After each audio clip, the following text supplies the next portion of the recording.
Bom dia a todos, a todas. Agradeço às entidades, né, que apoiam o evento. A mesma resposta que você deu foi a pergunta que a gente se fez ao receber o convite. Né, o presidente Paulo Vanderlei, do Comitê Olímpico do Brasil, não pôde estar presente, principalmente porque a gente está num momento, há 10 dias, de uma das missões, né, a missão Os Jogos Sul-Americanos, que acontece em Assunção a partir de 1º de outubro. E uma missão para o COB significa levar 850 pessoas para um país, entre atletas, comissão técnica e staff, para representar o Brasil, né, e para melhorar a imagem do Brasil, que sim vem do esporte. Né? Então, não faço parte da indústria do turismo, mas não me sinto um peixe fora d'água, porque acho que tem uma correlação muito clara entre turismo e esporte. Vide os eventos esportivos que acontecem, o quanto eles movimentam a indústria do turismo. Né? A gente está perto de ter um grande prêmio de Fórmula 1 em São Paulo, a gente sabe o quanto isso movimenta a indústria. Recentemente, um evento no Rio de Janeiro, em Saquarema, uma das etapas da World Surf League, né, relatórios aí da Ernst Young atestando o valor, né, mais de 50 milhões que foram injetados na indústria local por conta do evento. O próprio COB organiza um evento, que são mini Jogos Olímpicos, acontece anualmente, está acontecendo em Aracaju.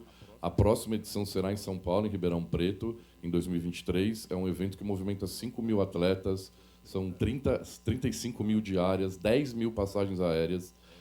De todo o orçamento do comitê, a maior linha é a viagem, são as passagens. Mas a ideia aqui né, a gente não olha sob o ponto de vista de fomentar a indústria do turismo, é uma consequência natural, mas falar um pouco, apresentar quem somos, o que fazemos, como fazemos e por que fazemos, para vocês entenderem o papel que o comitê tem aí no cenário esportivo mundial. Acho que tá no último, eu estava no último slide já.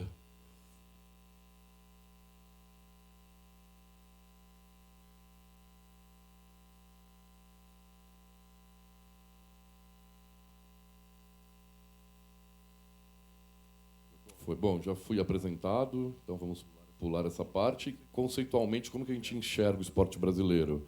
Né, o esporte brasileiro inspira, ele eleva, ele apaixona, ele transforma o Anônimo e a Rebeca, né, é um grande exemplo disso, em herói da noite para o dia. Né, e se você carrega essa bandeira, 210 milhões de pessoas estão ali torcendo por você. Né? O Comitê Olímpico do Brasil tem como principal missão, a gente é responsável por proteger e propagar o olimpismo no Brasil. Eu vou falar para vocês o que é o olimpismo. Né? Infelizmente ou felizmente, o Brasil é uma monocultura esportiva. Né? O futebol ele prevalece muito, 96% de todo investimento em esporte no Brasil vai para o futebol. E por isso muito pouco se fala do olimpismo, ao contrário do resto do mundo. A gente é a autoridade máxima do esporte olímpico brasileiro, do praticante alta performance, do campeão olímpico, do medalhista, mas de toda a base, né, de todos os praticantes que a gente precisa fomentar e desenvolver para que eles cheguem aqui. E o COB é a união de todas as modalidades esportivas, incluindo o futebol. São 34 confederações olímpicas, né? Cada confederação representa uma série de modalidades. Só o atletismo tem mais de 25 provas, mas são 34 no total os filiados ao COB. Super engajamento digital, então falando um pouco de estratégia, de marketing, de marca, que é mais a minha praia. Né? A gente aposta totalmente nisso, né? no conteúdo digital. A gente fala, a gente brinca, a gente vive hoje num mundo OTT. Né? Essa nova geração não assiste mais televisão. Né? Eles assistem todo o conteúdo na hora que eles querem, né? Do jeito que eles querem. Então, contar essas histórias gera um conteúdo mais qualificado, o que gera mais assinantes, o que gera mais receita, o que dá mais potencial de investimento no esporte. Né? A cadeia se fecha. E a gente lançou em 2020, em dezembro, o Canal Olímpico do Brasil. É um canal de streaming. Hoje, os grandes eventos esportivos brasileiros tradicionais, como o Prêmio Brasil de Atletismo, o Troféu Maria Finck, o de natação, são produzidos pelo COB. Né? O maior parceiro, quem mais desenvolveu esse trabalho ao longo dos anos, foi a Rede Globo. Hoje o COB produz o sinal que vai para a Rede Globo, assim como compra de eventos internacionais para melhorar essa nossa grade. Então a gente cobre, hoje a gente tem uma cobertura exclusiva de todas aquelas modalidades, de todas aquelas confederações. O primeiro evento foi 12 de dezembro de 2020. Em 2021, deu uma desconfigurada aqui, foram 171 mil assinantes, 56 competições, 206 transmissões e um tempo médio de tela, que a gente fala de 35 minutos, que não existe nenhuma outra atividade televisionada. Só o esporte propicia isso, porque quem está assistindo realmente não tem dispersão, ele tem interesse naquilo. Uma novela, que é o campeão de audiência no Brasil, uma série, não tem esse tempo de tela que o esporte tem. A gente mudou a estratégia a partir desse ano, né? Não é só mais um canal, é uma plataforma de geração de conteúdo. Hoje a gente gera, vou mostrar alguns exemplos, programetes para outras emissoras, a gente gera documentários, né? Então a gente amplificou esse ponto de contato com o fã, né? A nossa principal missão, a nossa dor, nosso desafio é trazer esse fã do futebol para o esporte olímpico, né? Porque é um esporte olímpico, mas é um esporte olímpico mais desapegado. Então a ideia é que os Jogos de Tóquio melhoraram e ajudaram muito com esse surgimento de heróis, né, olímpicos, campeões olímpicos, para a gente conseguir atrair esse público, né? Seja nos eventos nacionais, seja nos eventos internacionais. Recentemente, o Alisson Pio, não sei se todos conhecem, foi campeão mundial de atletismo nos 400 metros com barreira na Diamond League, que é a principal competição, né, fora os Jogos Olímpicos, e a gente também transmitiu com exclusividade. Hoje são 215 mil cadastrados, 25 minutos o tempo de tela, mais de 250 transmissões, mais de 1,5 milhões de plays, mais de 700 mil horas assistidas, 44 modalidades, em um ano não olímpico, que é mais difícil ainda crescer, a gente cresceu 24,5%. Esse é um exemplo do Pan-Americano de Ginástica, um evento organizado lá no Rio, na Arena Olímpica, que a gente produziu o sinal passando ao vivo no Esporte Espetacular. Pode aumentar um pouco o som, por favor.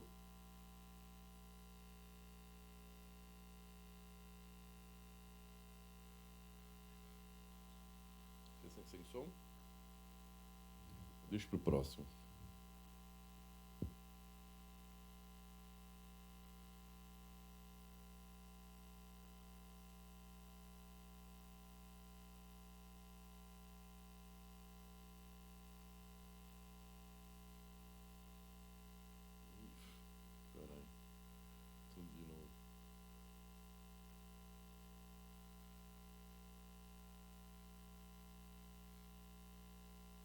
A gente também cria, né, nessa grade conteúdo para os nossos patrocinadores, né? Então, o maior patrocinador hoje do Comitê Olímpico do Brasil é a XP, e a gente criou todos os programas da XP nos Jogos de Tóquio e novos formatos. Não está saindo o som, né? Agora está. Esse é um programa que a gente faz direto do Centro Olímpico, do Centro de Treinamento do COB, lá no Parque Olímpico.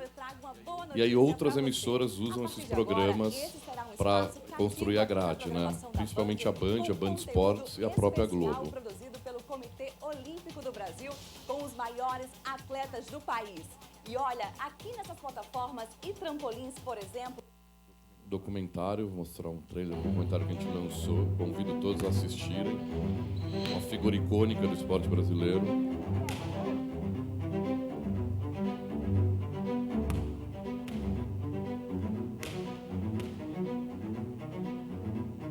O único elemento que a gente controla é o trabalho. Trabalho. O trabalho. Trabalho. Trabalho. É o trabalho.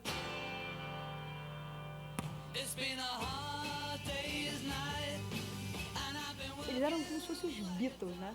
Pra gente, no esporte. Cartas de pessoas, né, que se declaravam para mim, queriam casar comigo. Da noite para o dia, nos transformamos em ídolos nacionais. Escalavam a seleção. Meu nome aparecia nessas escalações. O que está acontecendo? Obcecado. Intenso, muito intenso. Cara alucinado demais. Focado, Competente. Tímido. Perfeccionista. maluco. O vôlei mudou, né? O vôlei brasileiro mudou. É antes do Bernardo e depois do Bernardo, né? O Bernardinho vai a 4 finais olímpicas e 4 finais de mundial consecutivas. Quem é que vocês conhecem que foi a 7 Olimpíadas e ganhou 7 medalhas? Acho que a seleção brasileira, né, com o Zé Roberto, em todos os naipes que ele pegou, masculino atrás, feminino, a gente, nós nos tornamos referências do mundo. E era um time que tinha muitas possibilidades técnicas A gente sobrava. Chegamos lá. E é mais difícil chegar lá ou se manter lá.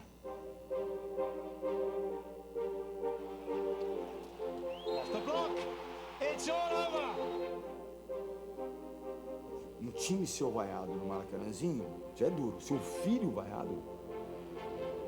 A gente saiu do campo de discussão de performance para o campo do gênero, onde as pessoas questionavam aquela derrota porque nós éramos mulheres.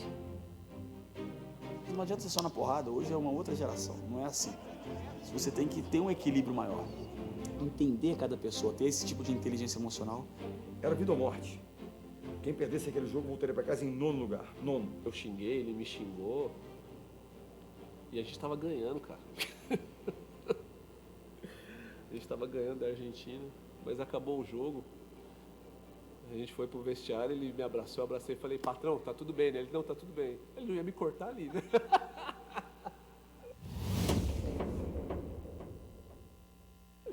Ele não ia me cortar jamais ali, porque ele ia ter que jogar de livre. E a manchete dele é uma merda. Esse é o tipo de conteúdo que a gente está criando para atrair mais público. Essa é uma série também que a gente está fazendo temática para o sul-americano agora. São atletas renomados que começaram sua carreira internacional no sul-americano. A gente está fazendo, chama Meu Sula. Em Cuenca lá atrás. Então vamos contar um pouquinho dessa história, sabe por quê? Porque esse é meu Sula.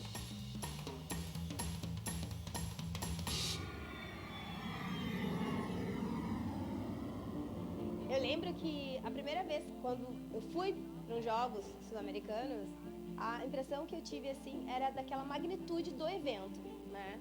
Muitas pessoas chegando junto, começando que a gente recebeu, né, ali, uma mala, que até então a gente nunca tinha recebido, né? Com uniforme, muitos outros esportes, confraternizando junto, no mesmo espaço, né? Viajando juntos. E eu lembro da gente sentadinha, né? Todo mundo, assim, quando chega na vila, aquela coisa toda, nananã. E a gente sentado, todos os atletas, assim, o time Brasil se apresentando, explicando o que era o time Brasil. Que estavam ali para colaborar com a gente, essas são as pessoas que fazem a gestão, que iam cuidar da gente, né? Desde você precisar de uma camiseta, a você precisar de um transporte, acomodação, se tá tudo bem, se tá tudo ok. Então isso eu lembro que me chamou muito a atenção desse evento tão grande. Eu falei, caraca! Naquela época, o meu salto, ele realmente se destacava entre os 4 aparelhos ali. Era o meu aparelho mais forte. Eu lembro da medalha do salto, bem claro, assim, que eu ganhei o salto. E tinha a medalha do solo também. Então teve 3 medalhas, assim. Mas eu acho que foi o primeiro grande resultado pra mim quanto time Brasil. Foi aquele momento ali que eu consegui entender essa magnitude que eu falei, eu quero isso aqui pra sempre, pra mim. Quero sempre ser time Brasil, sabe? Os Jogos Sul-Americanos me trouxe essa visão de mundo olímpico e também de mundo fora dos limites, né, do Brasil. Quando eu fui para os Jogos Sul-Americanos, ainda não tinha viajado muito, né? Tinha viajado uma vez, na verdade, pra fora. A gente foi passear um pouco em Cuenca, assim, e me chamou muita atenção que tinha muita feirinha, né? Tinha muita feirinha de artesanato. Eu lembro das moças vestidas, sabe, com os trajes, assim. Era uma camisa branca, uma saia grande, colorida, assim, né? As pessoas dançando alguma música típica na rua. Então tinha todo esse ar, esse glamour. E eu lembrava muito dessa parte cultural. Eu falava, gente, eu quero ter alguma lembrança. E eu queria muito levar pra minha mãe, queria levar pra minha casa. Aí então eu comprei uma bonequinha, né, pra minha mãe. Ela tá de trancinha, assim, colorida, com uma blusinha branca, uma saia colorida. E aí eu trouxe pra minha mãe. E aí ela tem até hoje essa boneca, né, que é a representação ali dessa parte cultural de Cuenca. Mas eu acho que também é essa ligação afetiva que ficou com esse momento que foi marcante. Eu acho que a grande lição dos Jogos Sul-Americanos de Cuenca foi a importância de você vestir a camisa do Brasil. Você não está representando só você está representando todos os brasileiros ali. Isso é muito legal. Entender até mesmo como Cuenca foi importante para mim, para eu ser uma campeã do mundo lá na frente. Entender que esse sentimento mesmo de grupo, de união, de amizade, de excelência, que a gente fala tanto no esporte, de respeito, começou muito através dos Jogos Sul-Americanos. Então, mexer nesse baú de história não tem como não se emocionar.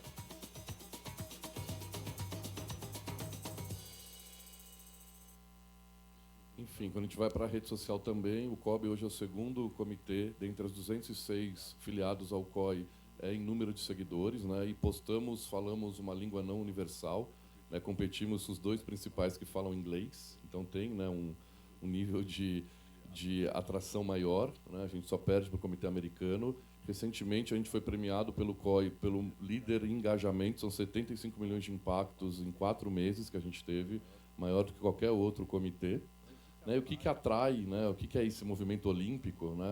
É o olimpismo, como eu disse aqui, infelizmente no Brasil ele não é tão divulgado, né? e reconhecido. O olimpismo é uma filosofia de vida criada por esse senhor, o Barão Pierre de Coubertin, que todos já ouviram falar, que era um desportista e pedagogo, então ele acreditava muito na união entre esporte e educação.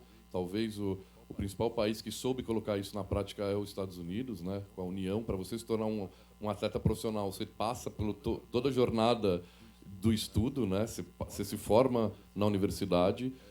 O olimpismo foi fundamentado nesses 3 valores: excelência, amizade e respeito, e naquelas 5 regras que acho que ele criou isso há 120 anos atrás, mas acho que nunca foi tão atual, né? Conversa com a pauta da sociedade, que é um mundo melhor, livre de discriminação, o esporte a serviço da humanidade, esporte e educação integrados, os valores éticos e a alegria do esforço, que é o importante é competir, né? Nos Jogos Olímpicos, se você chega em 3º lugar, você celebra como um campeão mundial. No futebol, se o teu time termina em 2º lugar, invadem o centro de treinamento para bater nos jogadores. Né? Então, essa é a grande diferença do olimpismo para a cultura que o futebol moldou aqui no Brasil. E o COI, brilhantemente, fez uma campanha há cerca de 10, 12 anos atrás, com esse posicionamento, né? O reflexo de todas essas regras do olimpismo é celebrar a humanidade. Aí eu trouxe aqui um exemplo do que é essa campanha, que acho que mostra muito do que é o olimpismo.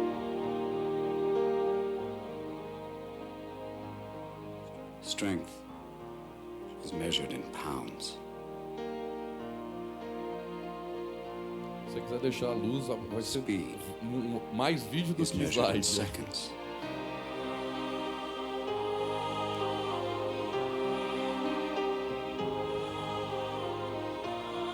Courage? You can't measure courage.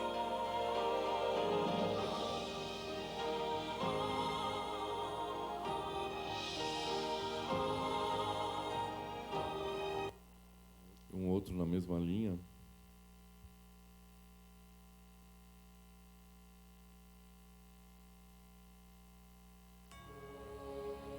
To be a giant. This has forever been our passion, this desire to be a giant. Not to stand on one's shoulders or to have one for a friend, though these may be fortunate things, but to be one. Giants step over barriers that seem never-ending. They conquer mountains that appear insurmountable. Giants rise above fear, triumph over pain, push themselves, and inspire others to be a giant, to do giant things, to take giant steps, to move the world forward.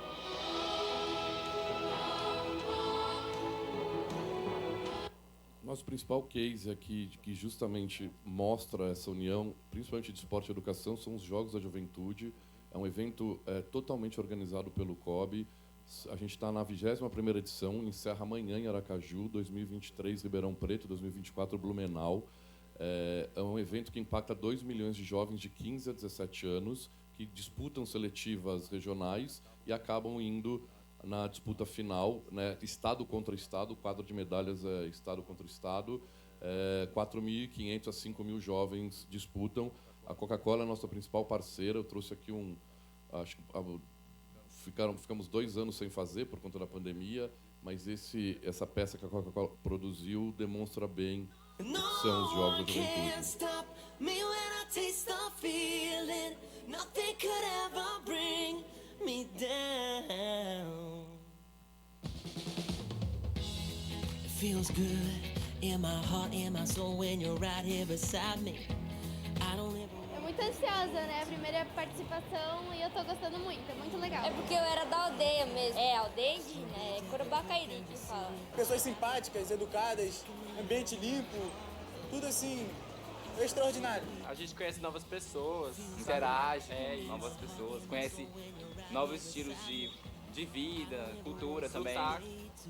Sotaque que são massa. O mundo se abriu. Chegar aqui, o mundo se abriu. Ele realmente vê que o Brasil é muito grande e que ele pode, assim, sou a última no meu esporte. Mas se eu treinar, se eu fizer qualquer coisa, eu posso ser qualquer coisa na vida. Então, o mundo se abre para eles e eles acabam descobrindo que eles podem fazer o que eles bem entenderem. Meu Deus, é o mar. Eu nunca tinha visto o mar. Perdão, né? Eu não achava que era tão bonito. Eu vou lembrar sempre. Pra vida toda. Valeu, Coca-Cola, por ter a oportunidade de conhecer o mar. E muito obrigada por estar aqui. É prazeroso, né? Todo jovem merece ter isso, né? So we can feel forever, you and me together, stay free forever, and be real together. No one can stop me when I taste the feeling. Nothing could ever bring me down. Nothing. No one can stop me when I taste the feeling. Nothing could ever bring me down.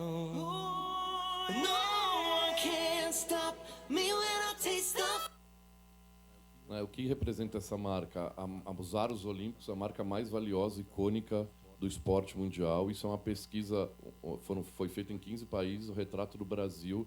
620 pessoas de 3 a 64 anos participaram e colocados os aros contra marcas que não são só do universo esportivo, como a Apple, como a Disney, como a Cruz Vermelha, a que melhor é reconhecida, a que mais é reconhecida são os aros olímpicos. Perguntado quais são os valores atribuídos aos aros, justamente vem essa história do olimpismo, construir um mundo melhor através do esporte, demonstrar a amizade, lutar pela excelência, celebrar. Né, quando isso foi refletido por o universo brasileiro, pelo Comitê Olímpico do Brasil, quais os valores, né, que são associados ao Comitê Olímpico do Brasil? São os atletas do meu país, são os Jogos Olímpicos, é o movimento olímpico, é o espírito de time e é o orgulho nacional. Então o COB tem essa função realmente de propagar isso cada vez mais. Né? E os principais atributos do olimpismo, né, a gente fala global, tradicional, com diversidade, otimista, inspiracional, inclusivo, jovem, com excelência, respeitoso e amizade. Então, quer dizer, é uma marca, né, muito valiosa.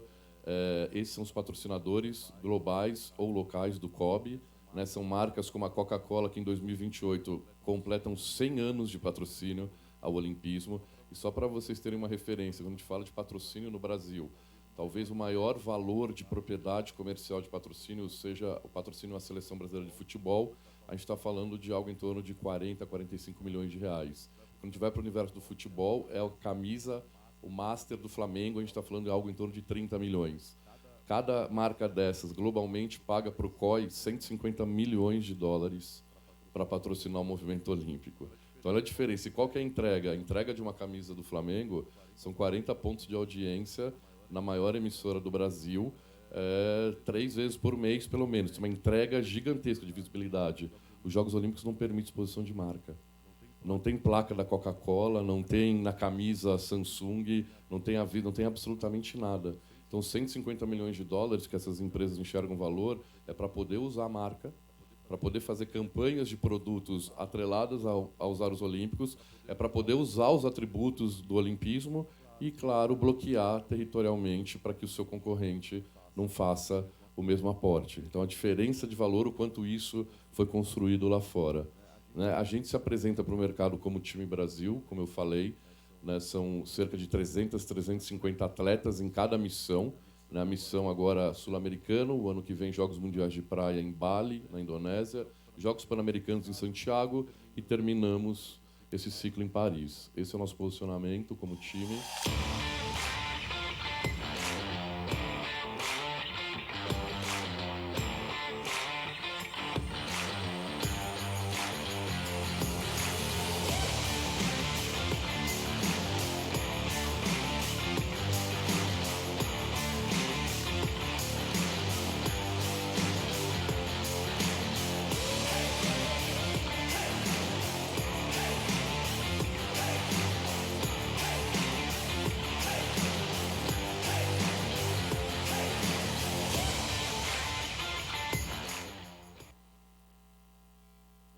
formado por pessoas reais, com histórias que se conectam diariamente com o brasileiro. A gente vê a Raíssa, né, de São Luís, o Darlan, que ficou mais conhecido nos Jogos porque não tinha local para treinar e ficou em 4º lugar nos Jogos Olímpicos, a Rebeca.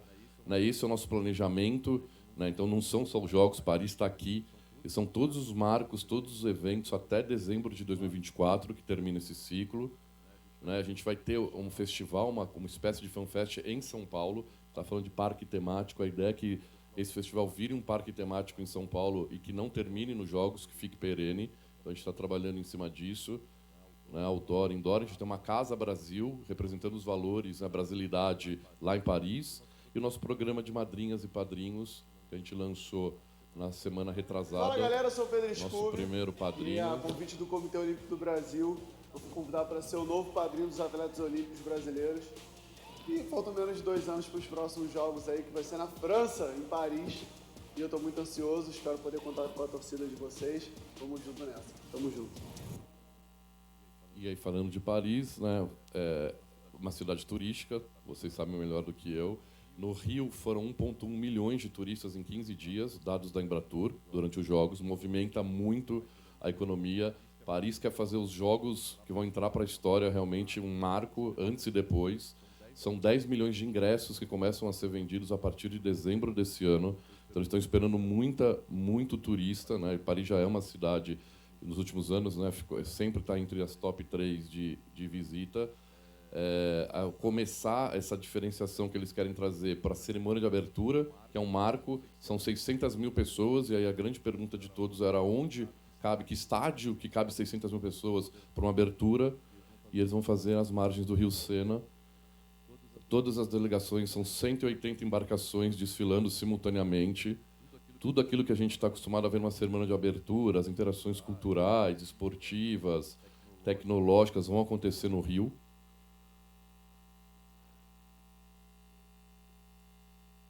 Vai ser um marco, né? Toda a integração com os ícones, né? Com os monumentos. E esse é o posicionamento dos Jogos. São os Jogos da Igualdade, pela primeira vez na história, obrigatoriamente. 50% dos atletas masculino, 50% dos atletas feminino. E todas as provas que, historicamente, estão no prime time, né? As masculinas, dessa vez vão ser as femininas que vão ter maior relevância. E esse é o posicionamento dos Jogos que eles também lançaram há 2 semanas.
O planejamento do COB para os Jogos de Paris começou em 2019, foi a primeira visita. Já visitamos Los Angeles, que é em 2028.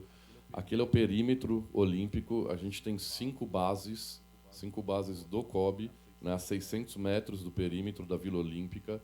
Né, a gente chama de Missão Paris. Essas são todas as atividades que precisam ser pensadas e planejadas para uma missão como essa, né? Desde o serviço médico, toda a parte de apoio familiar, psicológico, alimentação brasileira, operação de uniformes, que é gigantesca, são 120 mil peças de uniformes para o time, né? Uniforme de treinamento, uniforme de viagem, uniforme de pódio, né? Toda a operação logística e infraestrutura, né? A gente está nesse município próximo, Santo Juan, a gente tem né, um chateau, que é essa parte mais administrativa, né, que vai dar todo o suporte, uma parte jurídica também que precisa. A gente tem um ginásio, vai começar, a gente vai fazer treinos antecipados, o vôlei, recentemente já esteve visitando. A gente tem a parte do parque, que é o treino de vôlei de praia, vôlei de quadra, e todo o apoio dos uniformes é uma estufa, um espaço só para essa retirada de uniforme, que é um momento icônico para o atleta. É quando tudo aquilo que ele se dedicou a vida inteira, que ele, né, se superou, todo o esforço, é o dia que realmente cai a ficha quando ele recebe, como a Daiane falou, a mala, que é a mala com o kit de tudo que ele vai usar durante os Jogos Olímpicos. Eu não vou, esse é um vídeo muito longo, mas ele conta todo esse planejamento desde o começo, desde 2019. Os Jogos não acontecem só em Paris, são mais 72 municípios. O surf, que é uma modalidade que o Brasil possivelmente vai ganhar medalha de novo, acontece no Tahiti, em Teahupo, né? É muito longe de Paris. A parte da vela acontece em Marseille, então não é só Paris, né? Todo um mapa ali que precisa ser considerado. Maior segurança de que a coisa vai dar certo.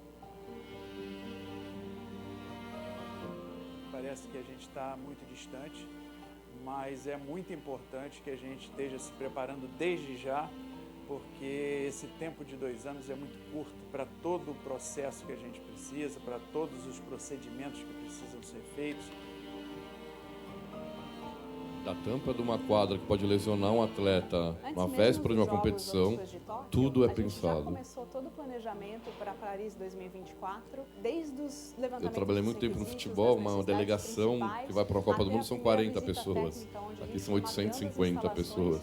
Que poderiam servir como soluções para os serviços que a gente precisa dar ao atleta. Só para retratar mesmo esse planejamento, esse cuidado. E por fim, acho que temos também como objetivo a performance. Os Jogos de Tóquio foi a melhor participação do Brasil. O Brasil ficou em 12º lugar. Né? O objetivo agora para Paris é a gente entrar aí no top 10 finalmente das grandes potências olímpicas. O melhor dos resultados que a gente aumentou, ampliou a quantidade de modalidades, né? Antes o Brasil era muito vôlei, o futebol podia ganhar medalha, o atletismo, a natação, agora tem uma série de outras modalidades. Então a ideia é que a gente consiga, aí, com todo esse trabalho de planejamento, né, estratégico, de longo prazo, conseguir atingir uma performance melhor. E o Brasil foi também o único, depois do Reino Unido, o único país que, depois de sediar uns Jogos, conseguiu melhorar a sua performance. Então aqui é um resumo do que foi Tóquio, para a gente encerrar.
Turismo é imagem, né? E trabalhamos arduamente para representar a imagem do Brasil cada vez melhor, no Brasil e fora do Brasil. Obrigado.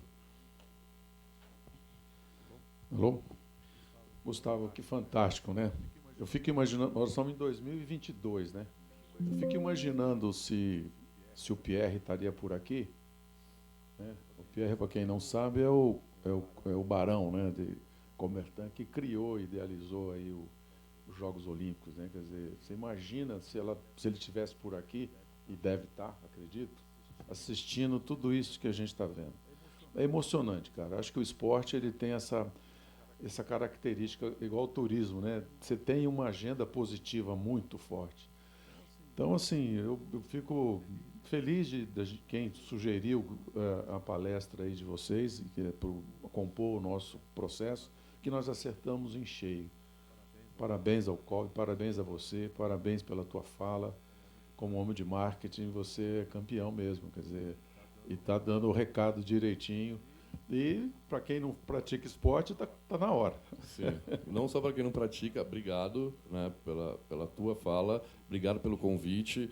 A gente tem uma missão diariamente de divulgar isso, de propagar isso, de novo, sendo repetitivo. O brasileiro não conhece o trabalho do COB, o brasileiro pouco conhece o COB, eu vejo. Eu trabalhei na CBF, trabalhei no Corinthians, você não precisa explicar. Você chega num prédio comercial, entrega seu documento e qual empresa você trabalha? No Corinthians, na CBF. Você fala no COB, o que é o COB? Né? Então as pessoas só se conectam a isso de 4 em 4 anos e quando está disputando uma medalha. E o nosso papel é aproveitar todos os momentos para a gente mostrar esse trabalho, que realmente são mais de 400 colaboradores no Rio de Janeiro, trabalham diariamente, estamos buscando as nossas bases em Los Angeles, já estamos olhando para Brisbane, que é 2032, então é um trabalho de planejamento estratégico muito árduo. E aí, obrigado pela oportunidade de estar aqui, e eu concordo, não tem como falar de esporte sem falar de turismo. Né? As pessoas viajam, as pessoas visitam. Um jogo de futebol como o de ontem vem pessoas de fora, então, de certa forma, sempre vai estar, né, ajudando a indústria do turismo.